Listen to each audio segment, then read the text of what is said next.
Today, we're journeying into the vibrant, glittering world of Byzantine mosaics and frescoes, a topic that not only covers fascinating techniques, but also reveals the deep cultural and religious history of the Byzantine Empire. Stick with me as we uncover how these art forms became the very fabric of Byzantine identity, influencing not just art, but the spiritual lives of millions across centuries. Byzantine mosaics and frescoes were far more than just decorative elements. They held immense symbolic and spiritual weight, and they served as windows to the divine, reminders of the empire's grandeur, and markers of a unique and rich cultural legacy. Let's start by setting the scene with a look back at the origins of Byzantine art. The Byzantine Empire emerged as the Eastern Roman Empire, following the division of the Roman Empire in 395 CE.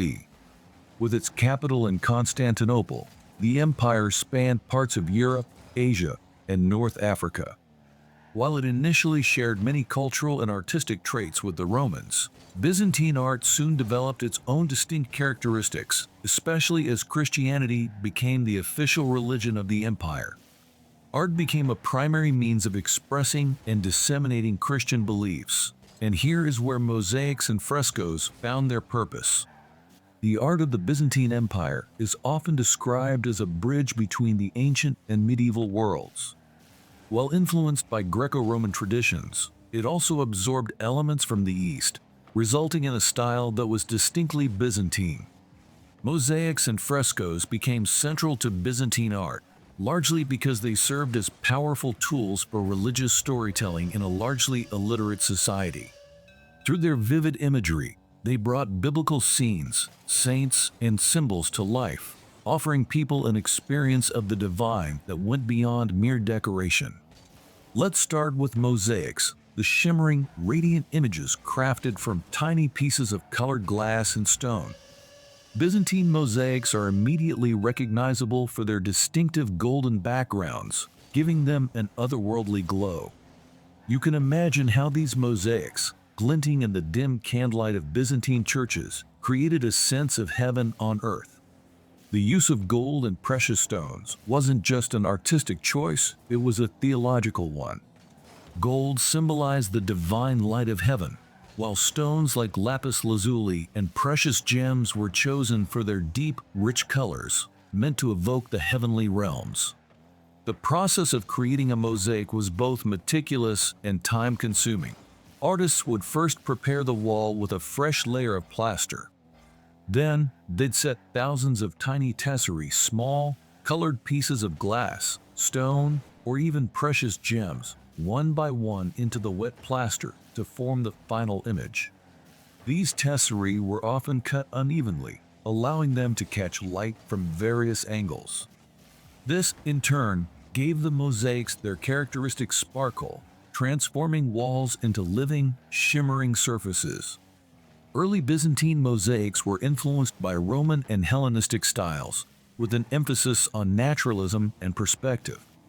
However, over time, Byzantine mosaics evolved into a more stylized, symbolic form. Figures became more elongated and frontal, often depicted with large, expressive eyes. This stylization was intentional. It sought to emphasize the spiritual rather than the physical, reminding viewers that these were holy figures, not everyday people. Perhaps one of the most famous examples of Byzantine mosaics is found in the Hagia Sophia in Constantinople. Built by Emperor Justinian I in the 6th century, this grand cathedral was adorned with mosaics that depicted Christ, the Virgin Mary, saints, and angels, all set against backgrounds of gold. In Hagia Sophia and similar churches, mosaics transformed the interiors into sacred spaces, filled with images that seemed to float, suspended between heaven and earth. So, why did mosaics hold such a prominent place in Byzantine religious art? For the Byzantines, mosaics weren't just pictures, they were spiritual experiences. To them, art could serve as a vehicle to the divine. In the Orthodox Christian faith, icons and images are seen as windows into heaven, and mosaics were a means of making these holy images larger than life, enveloping the entire space and the congregation within it. In Byzantine theology, the purpose of sacred art was to uplift the soul and create a sense of communion with the divine.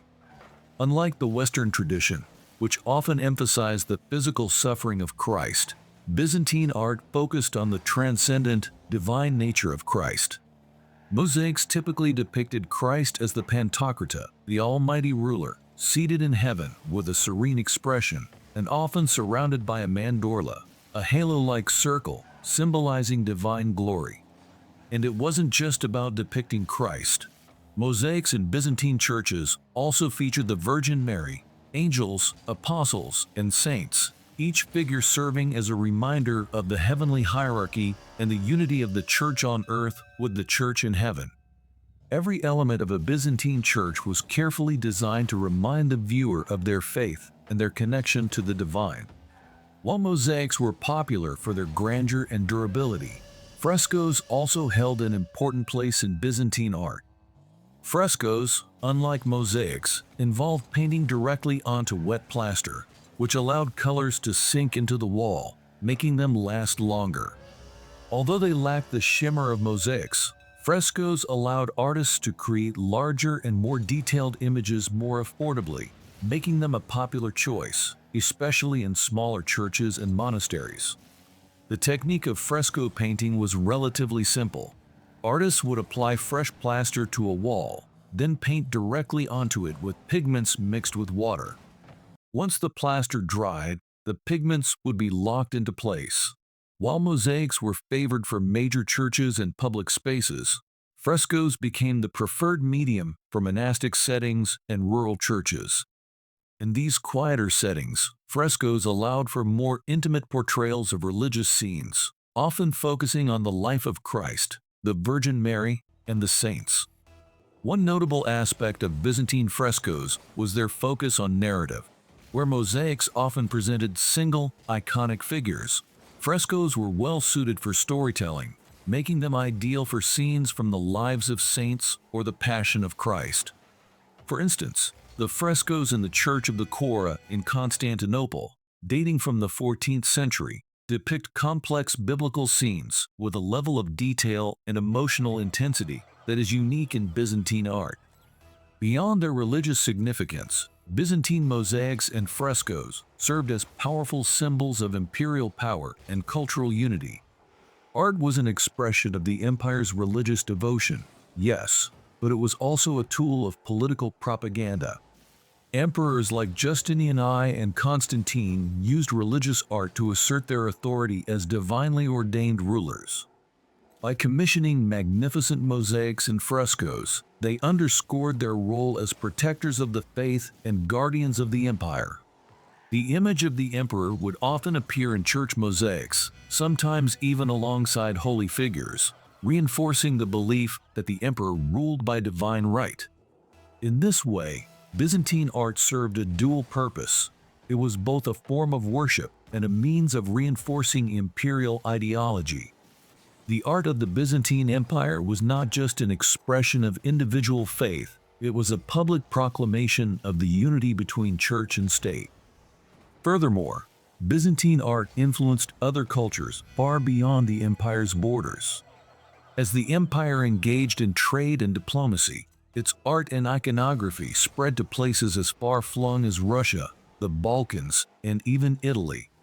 The Russian Orthodox Church, for instance, adopted the Byzantine style of iconography, and you can still see its influence in Russian churches today. The story of Byzantine art is, unfortunately, also one of decline. The empire faced many challenges over the centuries: invasions, economic decline, and eventually the fall of Constantinople to the Ottoman Turks in 1453. However, even as the empire waned, its art left an enduring legacy. As Byzantine influence spread through Eastern Europe and the Middle East, its art continued to inspire. In Italy, for example, the Byzantine style influenced the art of Venice, which had close ties to Constantinople. Venetian churches like St. Mark's Basilica are filled with mosaics reminiscent of Byzantine art, testifying to the enduring power of Byzantine aesthetics. Many of the techniques and stylistic elements developed by Byzantine artists, such as the use of gold backgrounds and stylized figures, found their way into the religious art of medieval Europe. Even today, the influence of Byzantine mosaics and frescoes is evident in the art of the Orthodox Church, particularly in Russia, Greece, and the Balkans.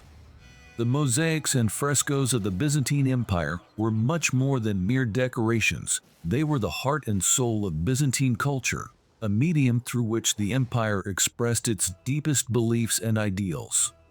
These shimmering images and painted walls not only decorated churches and palaces, but also served as powerful symbols of faith, political power, and cultural identity.